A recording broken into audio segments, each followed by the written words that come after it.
and welcome to another episode of Walking Movies. I'm Nick. I'm wearing my Spider-Man hat. That can only mean one thing. I'm going to see a Spider-Man film, and today it is Across the Spiderverse, sequel to Into the Spiderverse, which came out in 2018. Now, I can't remember when I started doing this. It might have been 2017, maybe 2018. But I remember when I reviewed Spiderverse, and I watched it in a double bill with Aquaman, which wasn't very good. But Spiderverse was, and you know, I really felt like I saw something special when I saw Spiderverse. It was just unlike anything that had come out at that time. Since then, we've had a few things that have come out in that same style, including Mitchell's versus the Machines, which was by the same people, and was good. It was a really good film. But we're seeing more of that style now come through. The next Turtles film, which comes out in, when does it come out? About 8 weeks, I think. I think it's the end of July. That's also in the same style as Spider-Verse, but not made by the same people. That's made by Paramount rather than Sony. So I have really been looking forward to this film. I'm not going to cross there, it's busy. I'm taking a slightly scenic route. I've got some things to do before I get to the cinema today, and it's just cars everywhere. It's because the sun's out. Sun's out, the fun's out. But yeah, I've been really looking forward to this. I'm actually going to be seeing it with my wife and my daughter. And I remember, because I came home gushing about Spider-Verse, couldn't wait to watch it with the family, and my wife adored it. My daughter was scared of it because he got bitten by a spider. You think that's every Spider-Man film ever. But yeah, so she's watched it since and enjoyed it. You know, she's a bit older now, so I think they're both looking forward to it, but I don't think she's looking forward to it as much as the grown-ups are. We're really excited to see it, and yeah, I mean, the trailers, I've seen one trailer, it looks great. I didn't want to see too much. I didn't want spoils for me too much, but I'm looking forward to it. I just need to make a slight correction as well, because when I talked on the last episode about the Michael J. Fox documentary that is called Steel, not Air. Air is another film that I watched, and it's about the creation of the Air Jordan sneakers. It's really good. It's on Amazon Prime, if you got that. So yeah. Anyway, that's enough blurb before I go and see the film. Let me go and see the film and report back on my thoughts of Across the Spiderverse. See you in a bit. So you can tell it's the summer because I'm fighting off a cold at the moment, which is not great. But we're not here to talk about how I'm feeling. Well, we are, but not how I'm feeling in myself, but how I'm feeling about Across the Spiderverse.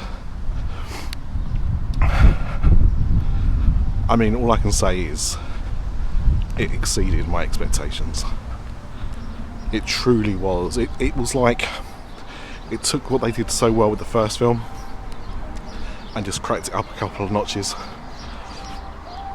The animation was obviously stunning in the first film, but in this one it is even better. It's a long film.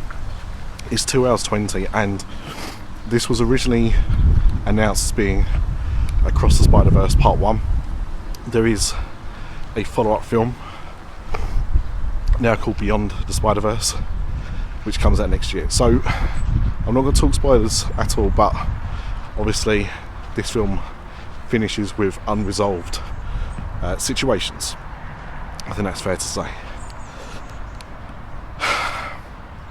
But considering how high the bar was for the first film, even the fact that this could even compete with this is incredible, and I think exceeds. I think the story with this film is even better. I'll tell you for why I think that's the case. I think because Into the Spiderverse was definitely Miles Morales' film, and I think with this film, it's much more of a joint effort, and so it means that characters get more of a chance to shine. It's still very much Miles' film. It's still very much based around him, but I would say that Gwen Stacy, Spider-Gwen, she's the main kind of focus in this film, but only just. I mean, it's still a very Miles-centric film. You get to meet lots of new Spider characters as well, including Jessica Drew and Spider-Man 2099, and Miguel Ferrara, I think. Could be wrong. Let's just call it Spider-Man 2099. You also meet Gwen's dad, Captain Stacy, and yeah, there's lots of surprises in this film that I wasn't really expecting, which was great. Some little cameos and other little bits, but the most important thing is the story, which it's a really great story, I think, and the animation, which again, it took that high bar from the first film and just turned it up. It's really incredible, the job they've done with this film. Completely blown away. My wife felt the same way. She doesn't think that this is better than the first film, but only because she loves the first film so much. Whilst I do think that this is slightly better, but only slightly. And my daughter did really enjoy it. She's not decided.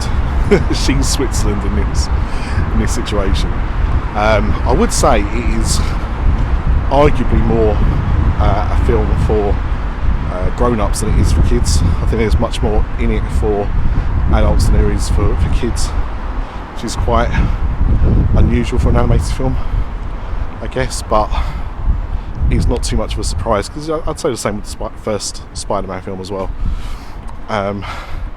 It was quite a packed screen, considering they were showing it quite regularly.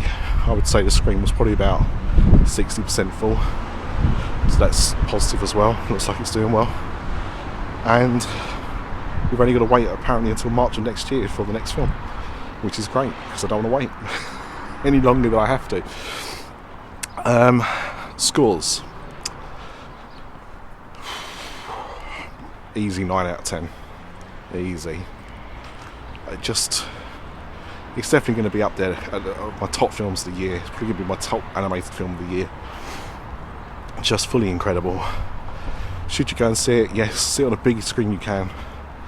I'm actually planning to go and see it with my brother in IMAX, because he really wants to see it as well.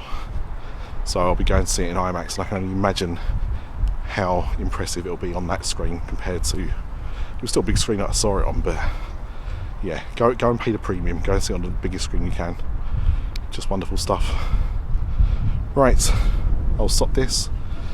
Thank you for watching, listening, and I'll be back with another review very soon.